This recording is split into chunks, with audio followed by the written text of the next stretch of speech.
Dr. Alan Carter looked through his microscope at the scale sample and shivered.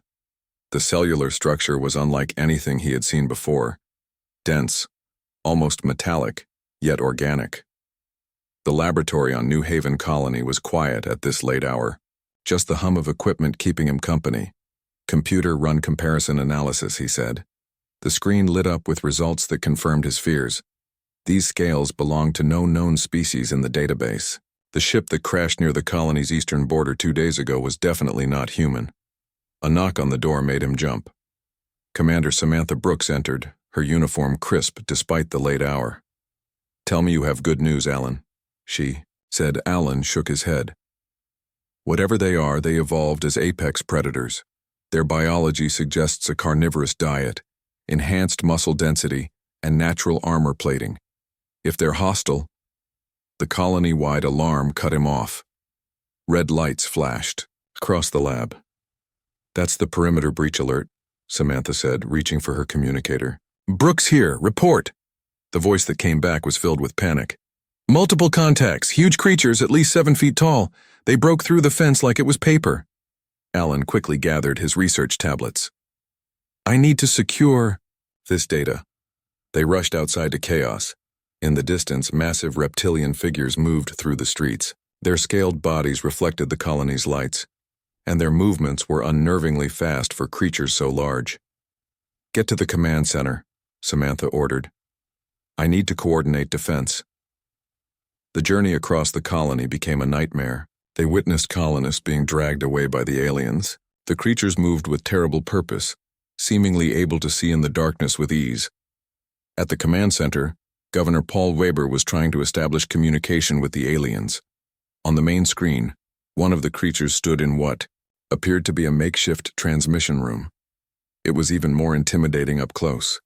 Amber eyes with vertical pupils, scales in patterns of deep green and black, and rows of teeth visible even when its mouth was closed.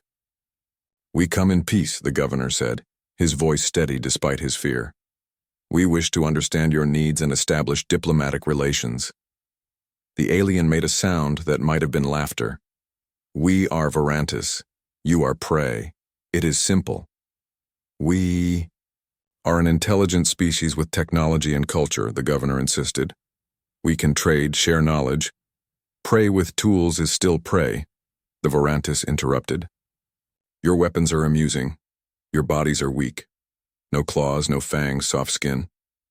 It leaned closer to the camera. "We have conquered 12 worlds. Yours will be 13. As if to demonstrate its point, the alien reached off-screen and dragged a human diplomat into view. Before anyone could react, it casually snapped the man's neck with one hand. The command center fell silent in horror. "We respect only strength," the Varantis said. "Show us yours or die." The transmission ended. "Evacuate all civilians to the emergency shelters," Samantha ordered. "Armed personnel to defensive positions." Outside, the colony's defense forces engaged the invaders. Gunfire echoed through the night, but reports quickly confirmed what Alan feared. Standard weapons were barely penetrating the aliens' natural armor. "We need to get your research off planet," Samantha told Alan. "It might be our only advantage." As they prepared the data for transmission to Earth, the command center's doors buckled. 3 Varantis warriors tore through the reinforced metal like cardboard. "Go!" Samantha shouted, pushing Alan toward the emergency exit while she and other soldiers opened fire. The last thing Alan saw before the door closed was Samantha standing her ground as the massive aliens charged forward, her bullets creating sparks against their scales but doing little to slow them down. Running toward the communication array, Alan clutched his research tablet against his chest. New Haven was falling around him, but he had to make sure Earth understood what they were facing. The Varantis might be apex predators on their world, but humans had a long history of killing predators that threatened them. Earth needed to know how. 3 weeks after the fall of New Haven, Dr. Alan Carter stood in a large underground room at Earth's defense headquarters. His eyes were sunken from lack of sleep, and his hands shook slightly as he presented his findings to the gathered military leaders. "The Varantis are unlike any species we've encountered," Alan said. pointing to the biological scans on the main screen. Their scales contain metal compounds that make them naturally resistant to our weapons. They can see in infrared, smell fear chemicals in our sweat, and their strength is roughly twice that of our strongest soldiers. Kelly Martinez, Earth's top military strategist, studied the images with a frown. She was known for her unconventional thinking, which was exactly what humanity needed now. "How many colonies have we lost?" she asked. General Richard Owens, a gray-haired veteran with a grim expression, answered, 7 so far. Our conventional forces are being slaughtered. These things just don't die easily." Alan nodded. "Their bodies can also regenerate damage at an incredible rate. Even when we manage to wound them, they heal within hours." The room fell silent as everyone absorbed this information. 12 other colony worlds had gone dark in the past week. The situation was dire. "There's more," Alan continued. "We managed to capture one of them during the evacuation of New Haven. This caught everyone's attention." Kelly sat forward in her chair. "How?" she asked. "Luck and heavy weapons," Alan admitted. "A building collapsed on it after we hit it with rocket launchers. It's still alive but contained in a high-security cell." Kelly stood up immediately. "I need to see it." The holding facility was 20 levels below ground. The captured Varantis, who called himself Grekthar, was massive even while sitting in his reinforced cell. His amber eyes tracked them as they entered the observation room. "More soft prey comes to stare," Grekthar said, his voice deep and rumbling. "Your barriers are strong, your makers less so." Kelly approached the transparent barrier. "Why are you attacking us? We've done nothing to your kind." The alien made that same laughing sound Alan had heard in the transmission. "Why does the hunter stalk the deer? Because it is there. Because it is meat. We're not deer," Kelly said firmly. "We fight back." "Poorly," Grekthar responded. 12 species before you have become our food or servants. You will be 13. Alan stepped forward. "Tell us about these other species." Surprisingly, Grekthar seemed willing to talk. Perhaps captivity was boring for his kind. He described worlds where the Varantis arrived, conquered, and either enslaved or farmed the local species. None had put up significant resistance. "They worship us as gods now," the alien said, "as all prey should." When they left the holding facility, Kelly was deep in thought. They walked to her office where maps of human colonies glowed on multiple screens. "He's arrogant," she said finally. "They all are. That's their weakness." Alan looked confused. "How is that helpful? They have every reason to be confident." Kelly pulled up files on historical human conflicts. "Throughout our history, we've faced predators bigger and stronger than us. We didn't survive by matching their strength." She showed images of ancient hunters using traps, modern military tactics, and guerrilla warfare examples. The Varantis evolved as apex predators. Nothing on their world ever challenged them. But humans evolved being hunted. We became predators, despite our physical limitations.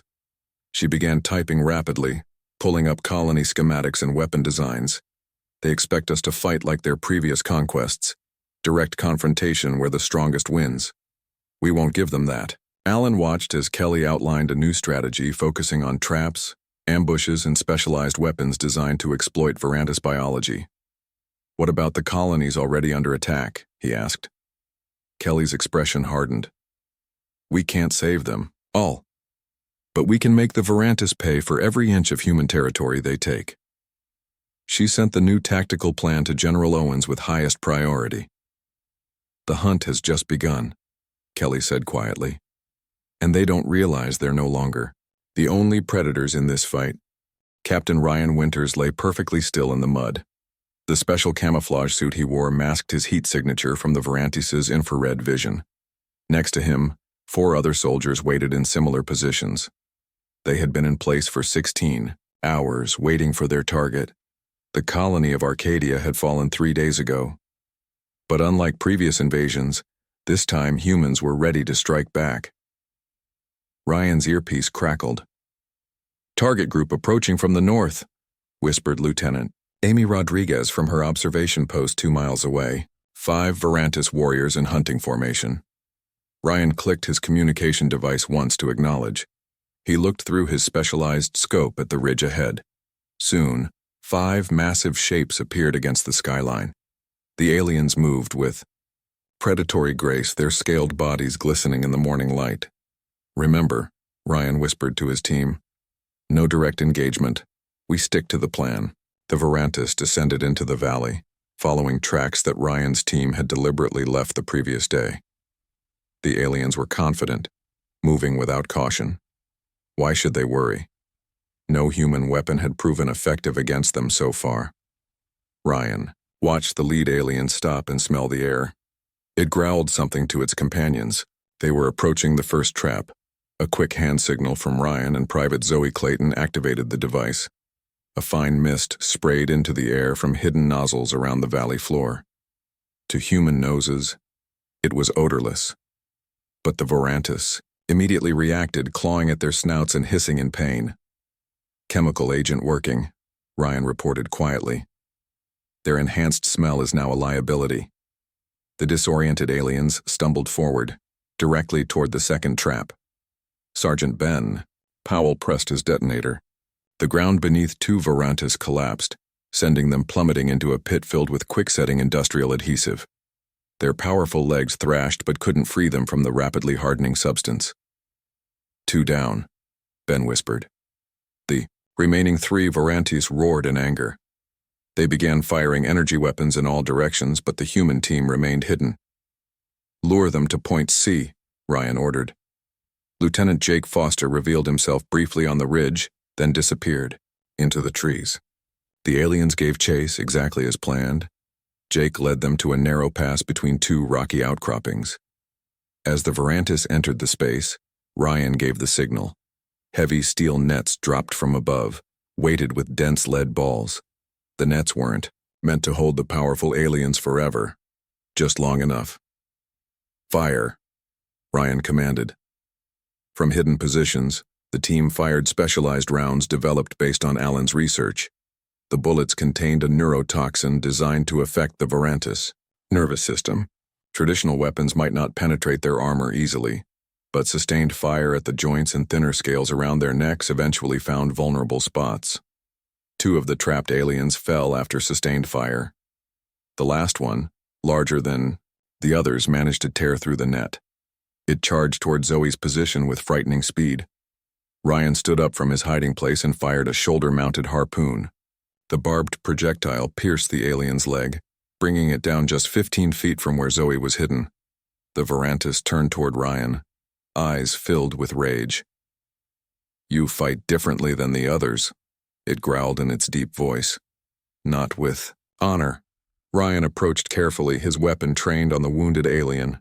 "We fight to win." The alien tried to reach for its weapon, but Jake shot its arm. The Varantis hissed in pain but showed no fear. "Your victory means nothing. More will come. Thousands more." Ryan nodded to Ben, who approached with a specialized containment device. "That's counting on us fighting the same way every time. Humans, adapt." The mission was a success. 3 Varantis dead, 2 captured alive. More importantly, they had proven Kelly's strategy worked. The team secured the prisoners and collected the aliens' communication devices. Back at the forward base, they discovered something unexpected in the Varantis communications: confusion and alarm. None of their previous prey species had ever developed effective countermeasures. "Send everything to Earth Command," Ryan ordered. "Tell them Operation First Strike was a success. And tell Dr. Carter we need more of those neurotoxins." For the first time since the invasion began, humans had won a battle against the Varantis. It was just the beginning. 6 months after the first victory on Arcadia, the war against the Varantis had changed dramatically. What began as desperate resistance had evolved into a coordinated counteroffensive. Humanity had adapted, just as it always had throughout its evolutionary history. Dr. Patricia Mendez stood in her laboratory on Earth, watching the test results on her screen with tired but triumphant eyes. After months of studying Varantis biology, she had created something that could change the course of the war. It works, she said to Alan, who had been assisting her research. The synthetic pathogen targets their regenerative system perfectly. Alan examined the data. It won't kill them? Patricia shook her head. No, that wasn't the goal. It just prevents their rapid healing. It turns their greatest biological advantage into a normal wound recovery like ours. Alan nodded with appreciation. Make them fight on our terms. In the adjacent military command center, Admiral Frank Russell coordinated the largest human offensive to date. Screens showed battles taking place across 3 previously lost colonies. The new tactics were working. Special forces teams used the environment against the Varantis, attacking from hidden positions with weapons designed specifically to penetrate their natural armor. Garrison reports Liberty Colony is 80% secured, an officer reported. New Eden forces have pushed the Varantis back to their landing zone. Horizon Colony resistance fighters have linked up with our drop teams. Admiral Russell allowed himself a small smile. Deploy Dr. Mendez's pathogen to all frontline units. Priority delivery. Kelly Martinez entered the command center, her expression serious despite the good news. They've noticed, she said.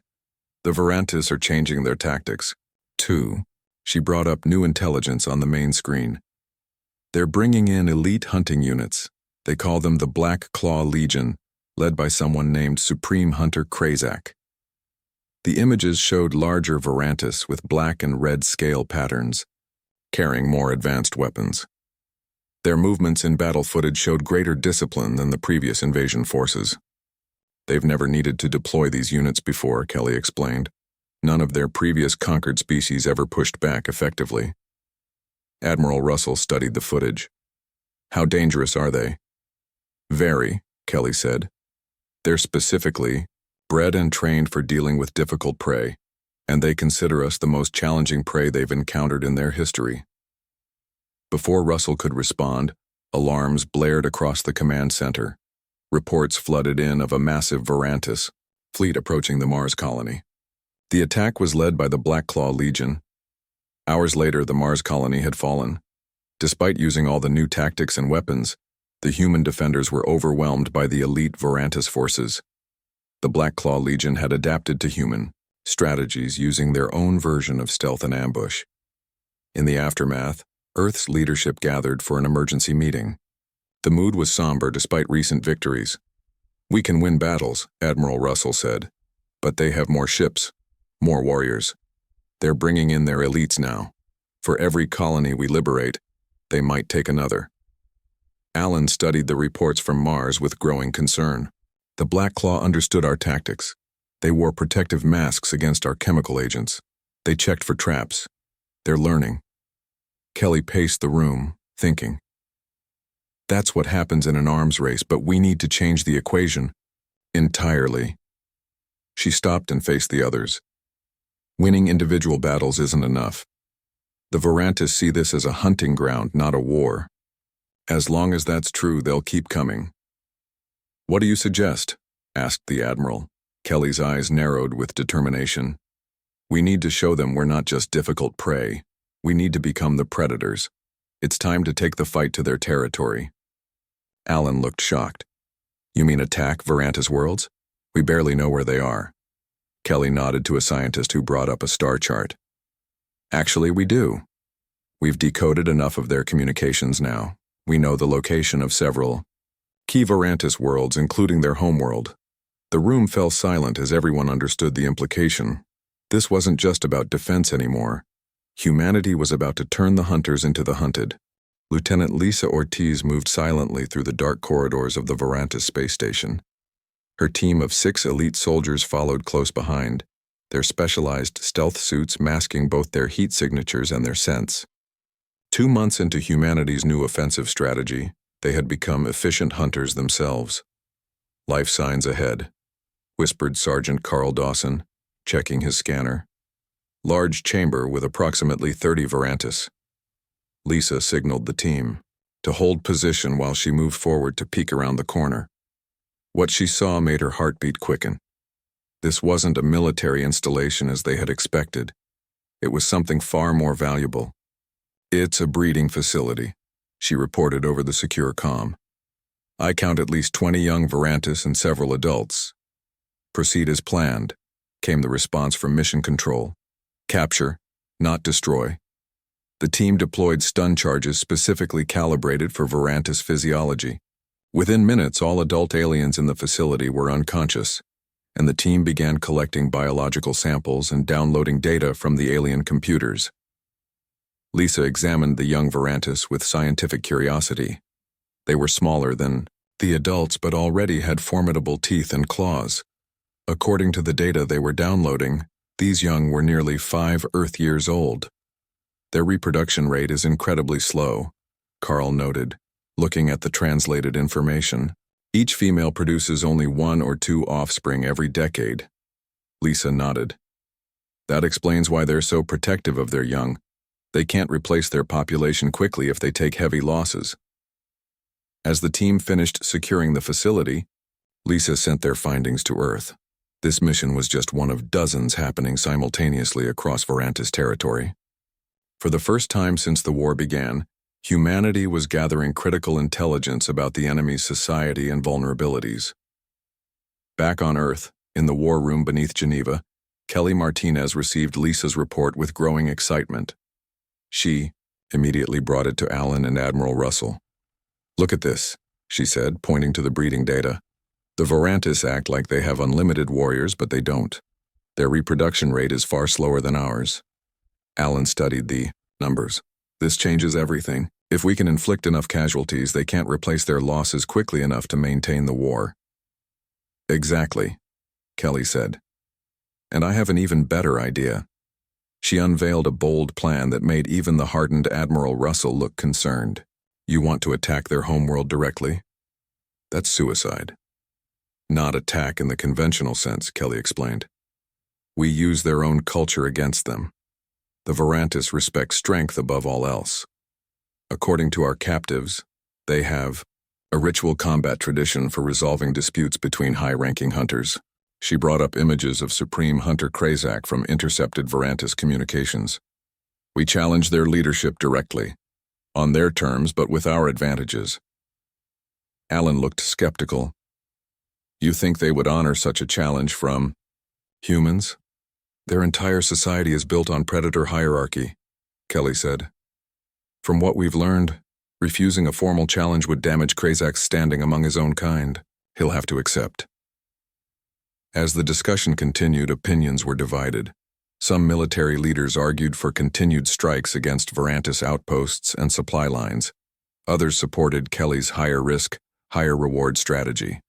The debate reached President Grace Howard, who listened to all arguments before reaching a decision. Prepare the mission, she ordered, but I want our best people on this. If we're going to the heart of their empire, we need every advantage. The task force began assembling immediately. Special ships with advanced stealth technology were prepared.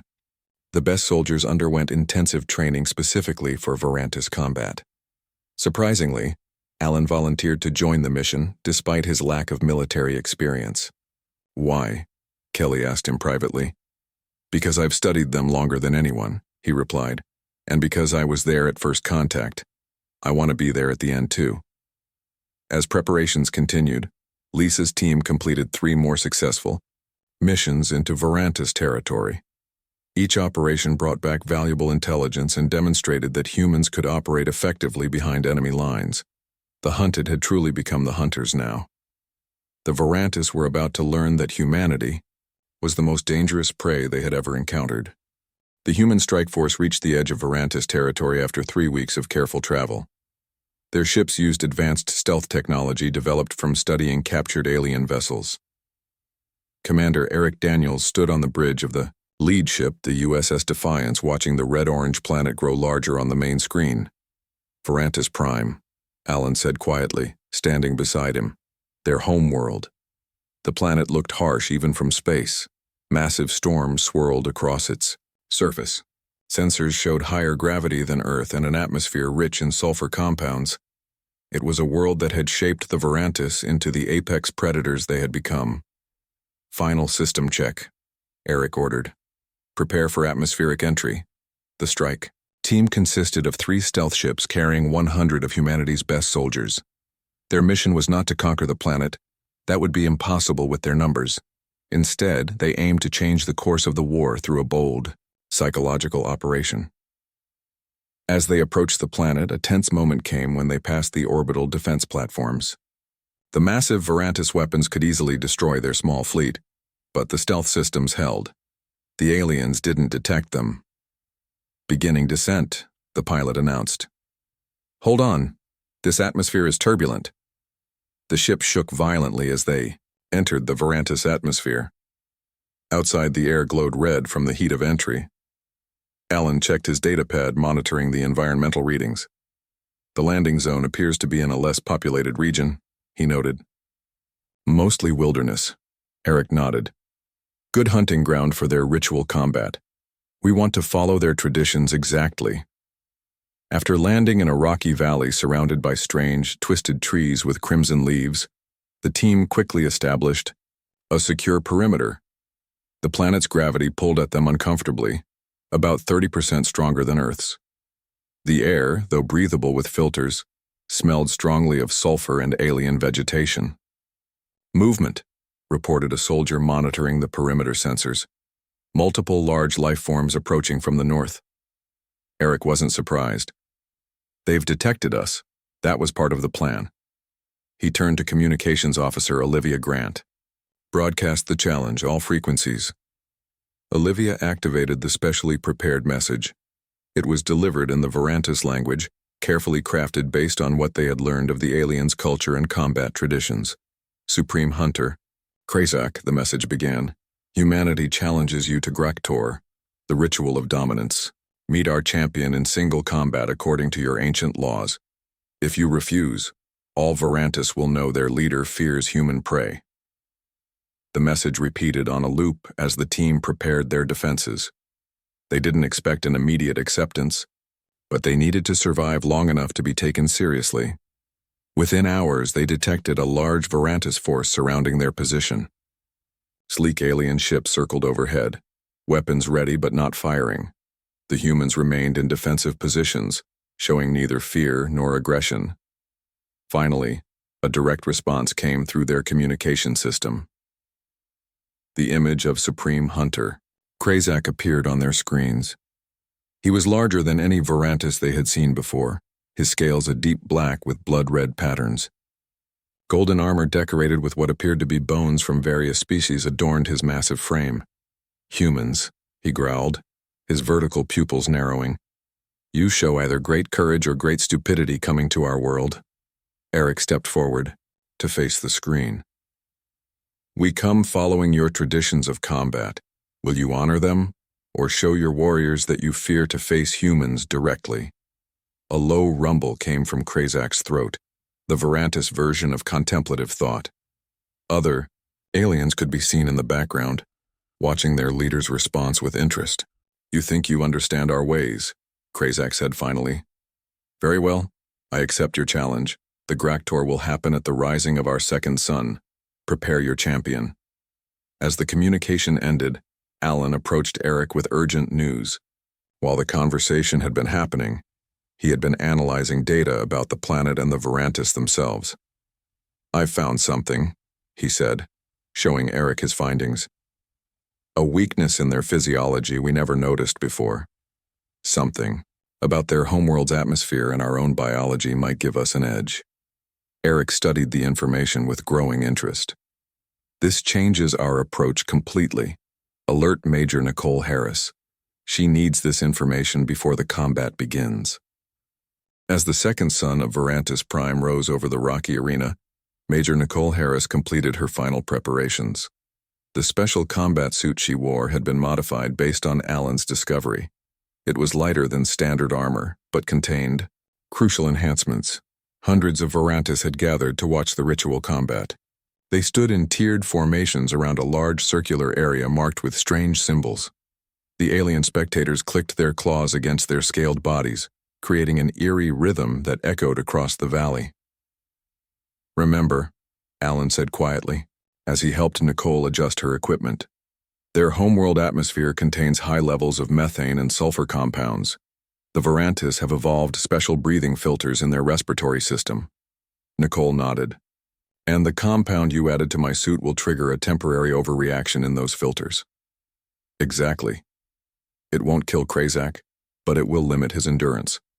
Combined with the increased gravity they're used to, which gives you a slight advantage.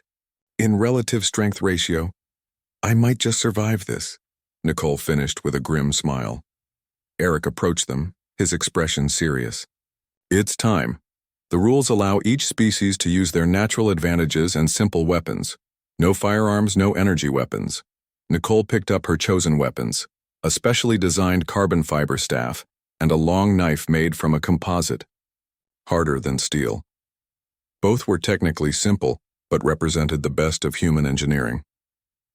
While you keep Krazak occupied, Eric continued, our other teams are in position to strike at key Varantis infrastructure.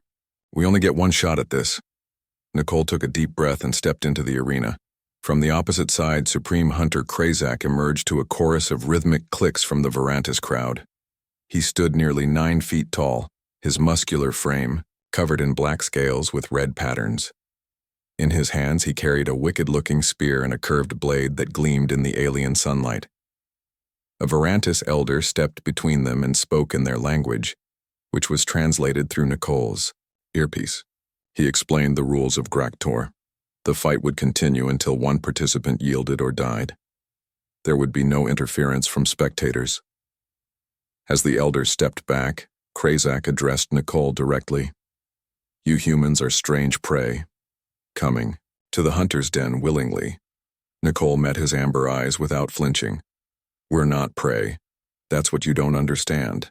Krazak made the rumbling sound that passed for Varantis laughter. Understanding will come with your death. The combat began with explosive violence. Krazak lunged forward with speed that seemed impossible for his size. Nicole barely dodged the spear thrust, feeling the weapon graze her side. The Varantis' strength was even more impressive up close. Instead of trying to match power for power, Nicole used her lighter weight and human agility to keep moving. The higher gravity of the Varantis world was tiring, but her specialized training helped her adjust. She struck quick blows with her staff, targeting the spots Alan had identified as potentially vulnerable. Krazak seemed amused at first, treating the fight almost like play. But as minutes passed, his breathing became more labored. The chemical agent in Nicole's suit was working, irritating his respiratory filters. You grow tired, Hunter, Nicole taunted as she ducked another powerful swing. Krazak roared in anger and charged forward. This time Nicole didn't dodge. Instead, she planted her staff on the ground and vaulted over the charging alien, landing behind him and striking at the base of his spine with her knife. The blade didn't penetrate deeply through his scales, but the precision of the hit caused Krazak to stumble. The watching Varantis fell silent, shocked to see their supreme hunter showing weakness. As the battle continued, Nicole maintained her strategy, avoiding direct confrontation, using the environment and Krazak's increasing respiratory distress against him. She suffered wounds, a deep gash on her arm, bruised ribs from a glancing blow, but she remained mobile. After 20 minutes of combat, the difference in their stamina became clear. Krazak's movement slowed while Nicole had found her rhythm. The alien's frustration mounted with each failed attack. Fight properly, he snarled. Stand and face me. Nicole shook her head. This is how humans fight. We adapt. We find weaknesses. We survive. In a final desperate move, Krazak threw his spear with incredible force. Nicole twisted aside, but the weapon tore through her left shoulder. Fighting through the pain, she rolled forward and swept her staff at Krazak's legs, bringing the massive alien crashing down. With Krazak on the ground, Nicole quickly pressed her advantage. She planted her knee on his chest and held her knife to the soft scales of his throat. The arena was completely silent. No Varantis had ever seen their supreme hunter defeated. You can still yield, Nicole said, breathing hard from exertion and pain. This doesn't have to end in death. Krazak's amber eyes widened in confusion. In all the ritual combats he had witnessed or participated in, mercy was never offered. The defeated always died. Why? He growled. Why not take your kill? Because humans understand something you don't, Nicole replied. There's strength in restraint. True apex predators don't need to kill everything they can. After a moment of internal struggle, Krazak made a sound that translated as formal surrender. The watching Varantis erupted in a mixture of shock and what seemed like reluctant respect. As Nicole stepped back, allowing Krazak to rise, their communication devices activated. Reports came in from the other human teams spread across the Varantis homeworld. During the ritual combat, they had accomplished their objectives, disabling planetary defenses, gathering critical intelligence, and placing dormant weapon systems that could be activated remotely if needed. The defeat of Krazak sent shockwaves through Varantis society. In the days that followed, their unified war effort fractured. Many accepted the new reality. Humans were not mere prey, but equals, or perhaps even superiors. Others, particularly older warriors, refused to accept the outcome of the ritual combat. Alan found himself in the unexpected role of diplomat, working with the more reasonable Varantis to forge a peace agreement. In a large meeting hall filled with both humans and aliens, he addressed the gathered representatives. We don't want to exterminate your species, Alan explained. We never did. We only fought back because you attacked us. Humans have a long history of living alongside predators on our own world. A Varantis elder named Thrakval, who had emerged as a moderate voice, responded. Our ways have always been to hunt or be hunted. Change comes difficult to my people. Change comes difficult to all species, Alan acknowledged, but adaptation is necessary for survival. The Varantis can find a new path forward, one that doesn't require constant conquest. While these talks continued, scattered groups of hostile Varantis launched desperate attacks across human space. They refused to accept defeat and were determined to restore their species' reputation as unbeatable hunters. The response was swift and devastating. Earth's coordinated defense systems, now fully adapted to fighting Varantis tactics and biology, systematically eliminated the threat. With each engagement, humanity demonstrated how completely they had evolved their approach to fighting these once unstoppable predators. 3 months after the ritual combat, Alan stood beside Kelly Martinez as they watched the signing of the formal peace treaty. Krazak himself, still bearing scars from his fight with Nicole, represented the new Varantis leadership. Did you ever think we'd reach this point? Kelly asked quietly. Alan shook his head. When I saw them tear through New Haven's defenses, I thought humanity might be facing extinction, but I underestimated us. Later that evening, Alan visited a Varantis educational center where young aliens were being taught about other species, including humans. He was surprised to find an elder telling stories to a group of juvenile Varantis. The universe has balance, the elder was saying. For every hunter there is a greater hunter. The humans taught us this truth at great cost. One young Varantis asked, but we were the apex predators. How did the soft skins defeat us? The elder looked up and noticed Alan listening. Their eyes met in mutual understanding before the elder turned back to his students. They were successful because they know something we forgot. True strength isn't just in claws or teeth or armor. It's in adaptation, in working together, in turning weakness into advantage. The humans never stopped evolving, never stopped learning. While we remained unchanged for thousands of years, they transformed themselves from prey into the most dangerous hunters the galaxy has ever known. As Alan left the center, he reflected on humanity's journey. In his pocket was a datapad containing his latest research, a collaborative project between human and Varantis scientists. The former predators were becoming partners, and the galaxy would never be the same.